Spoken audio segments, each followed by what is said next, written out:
आज हम लोग बात करने जा रहे हैं कंजम्पशन फंक्शन पर।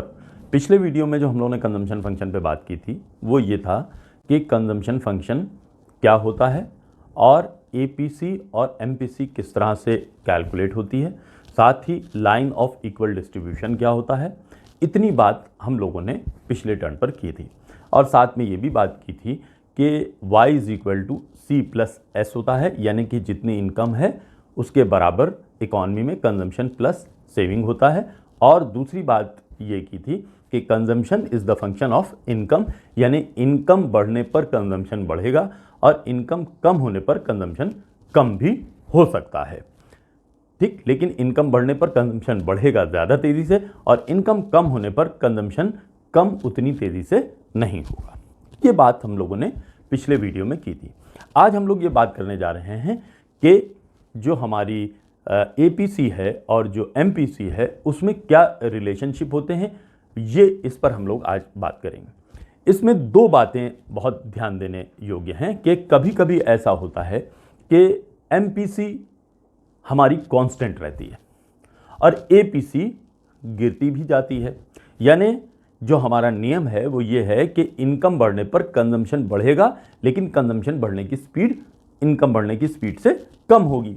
जो कीन्स ने साइकोलॉजिकल लॉ बताया क्या था कि इनकम बढ़ने पर कंजम्पशन बढ़ेगा, लेकिन कंजम्पशन बढ़ने की स्पीड इनकम बढ़ने की स्पीड से कम होगी, जिसका नतीजा क्या होगा कि हमारी एपीसी जैसे जैसे हमारी इनकम बढ़ती जाएगी हमारी एवरेज प्रोपेंसिटी टू कंज्यूम कम होता जाएगा, यानी इनकम तेजी से बढ़ेगी और कंजम्पशन उतना नहीं बढ़ेगा। तो इसलिए हमारी एपीसी हर बार कम होती जाएगी, हर बार इनकम बढ़ने के साथ कम होती जाएगी।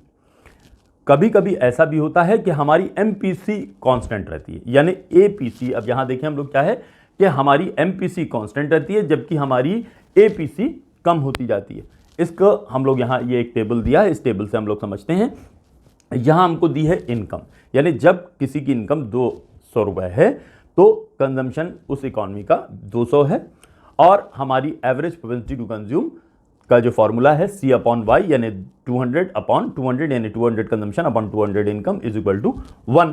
एमपीसी हम कैलकुलेट नहीं कर सकते क्योंकि हमें पिछली इनकम पता नहीं है, तो हम लोग यहां से स्टार्ट कर रहे हैं। तो अब यहां क्या हुआ कि इनकम 200, कंजम्पशन 200, एपीसी आ गई 1।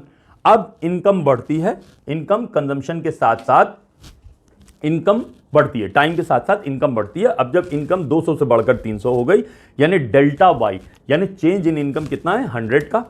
कंजम्पशन 200 से बढ़कर 275 हुआ, यानी डेल्टा सी कितना है 75 का, यानी इनकम अगर 100 बढ़ी तो कंजम्पशन बढ़ा 75।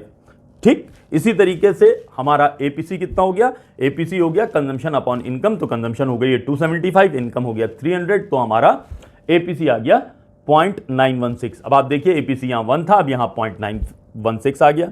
इसी तरीके से इनकम 300 से बढ़कर 400 हो गई, यानी इनकम में चेंज 100 हुआ, लेकिन कंजम्पशन में चेंज 275 से बढ़कर 350 हुआ, यानी इनकम में चेंज हुआ 75 का।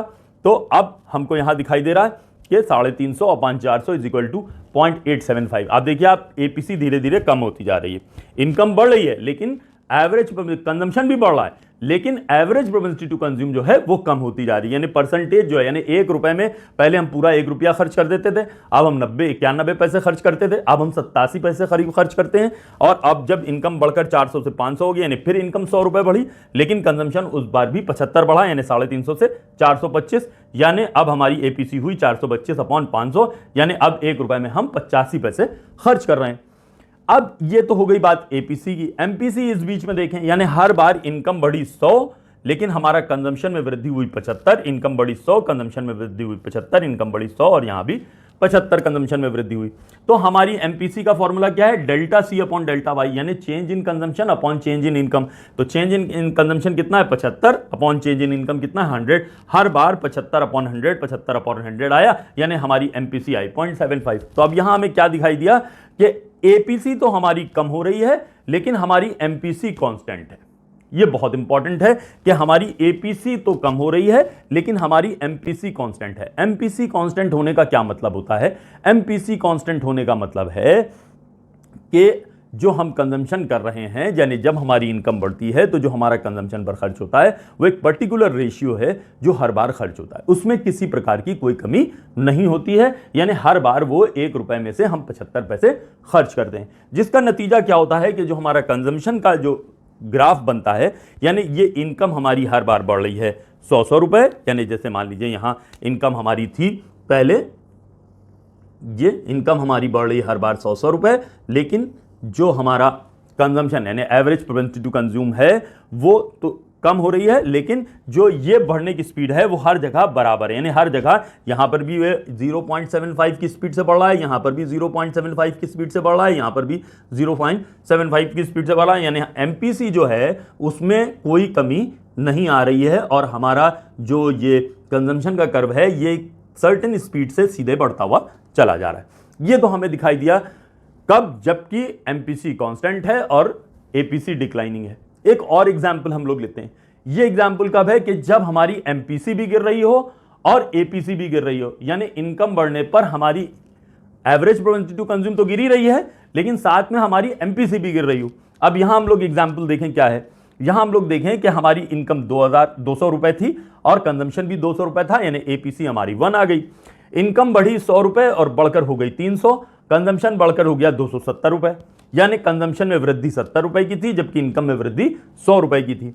और हमारी टोटल इनकम 300 और टोटल कंजम्पशन 270, तो एवरेज प्रोपेंसिटी टू कंज्यूम कितना हुआ 270/300.9, यानी पहले हम अपनी सारी इनकम का सारा खर्च कर रहे थे, अब हम उसका 90% खर्च कर रहे हैं। फिर उसके बाद में इनकम बढ़कर 400 हो गई और हमारा कंजम्पशन बढ़कर 350 हो गया, यानी इनकम बढ़ी 100 रुपए लेकिन हमारा कंजम्पशन बढ़ा 60 रुपए।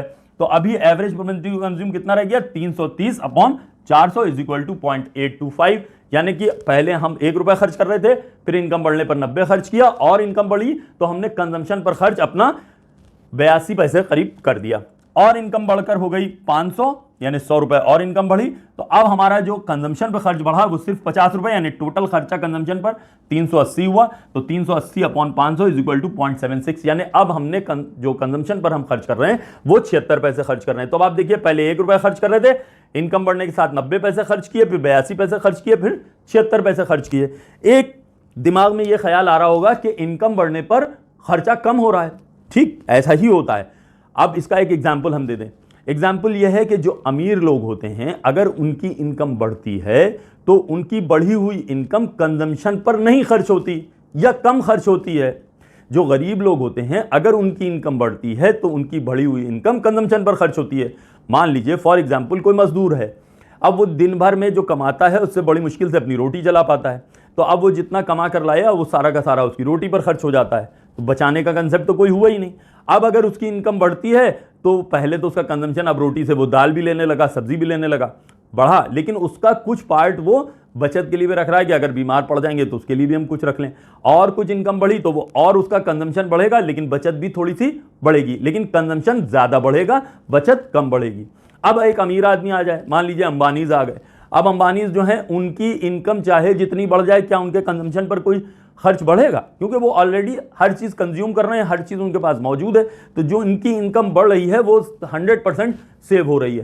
तो अब क्या बात समझ में आई कि गरीब आदमी की इनकम बढ़ने पर उसका कंजम्पशन बढ़ता है लेकिन अमीर आदमी की इनकम बढ़ने पर उसका कंजम्पशन नहीं बढ़ता, उसका ज्यादातर पोर्शन सेविंग में जाता है, और गरीब आदमी का ज्यादातर पोर्शन कंजम्पशन में जाता है, सेविंग में बहुत कम जाता है। तो यही ये चीज दिखाई दे रही है कि अब क्या हुआ यहां कि जैसे जैसे इनकम बढ़ती जा रही है वैसे वैसे हमारा कंजम्पशन तो बढ़ा है, लेकिन कंजम्पशन की स्पीड हर बार आप देखिए कम होती जा रही है। पहले 70 की स्पीड से 100 रुपए इनकम बढ़ने पर 70 कंजम्पशन बढ़ा, फिर 100 रुपए बढ़ने पर 60 कंजम्पशन बढ़ा, फिर 100 रुपए बढ़ने पर कंजम्पशन 50 हुआ, जिसका नतीजा क्या हुआ कि अब 100 रुपए इनकम बढ़ी और 70 रुपए हमारा कंजम्पशन पर बढ़ा, यानी चेंज इन इनकम 100 और चेंज इन कंजम्पशन 70 है, तो 70 पैसे हमने कंजम्पशन पर खर्च किए। इनकम अगली बार और 100 रुपए बढ़ी तो अब जो चेंज हुआ कंजम्पशन में वो 60 हुआ, यानी हम 1 रुपए में 60 पैसे ही खर्च कर रहे हैं कंजम्पशन पर। फिर इनकम और बढ़ी, अब वो 50 पैसे ही खर्च कर रहे हैं, यानी अब 0.5 ही हमारा एमपीसी आया। तो इसका क्या मतलब हुआ कि जितनी इनकम बढ़ती जाती है कंजम्पशन पर खर्च कम होता जाता है। तो फिर वो खर्च जाता कहां है? वो खर्च जो है वो सेविंग हो जाता है, और सेव होकर वो इन्वेस्ट होता है, और इन्वेस्ट होकर वो फिर मार्केट में आता है, वो हम करेंगे। तो अब हम यहां देखें कि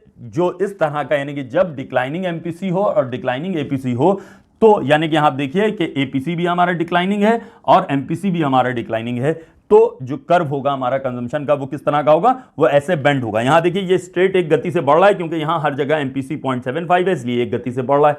और यहां चूंकि हमारी एमपीसी जो है वो हर बार घटती जा रही है, तो अब यहां पर 0.7 थी एमपीसी, अब ये 0.6 हो गई, ये 0.5 हो गई, तो हमारा एमपीसी जो हमारा ये सी कर्व है यानी कंजम्पशन कर्व है, वो आप देखिए ऐसे धीरे धीरे स्लो होता जा रहा है। तो इस तरह से ये हमारा दिखाता है। तो इस तरह से दो रिलेशनशिप हमको एपीसी और एमपीसी में दिखाई देती हैं।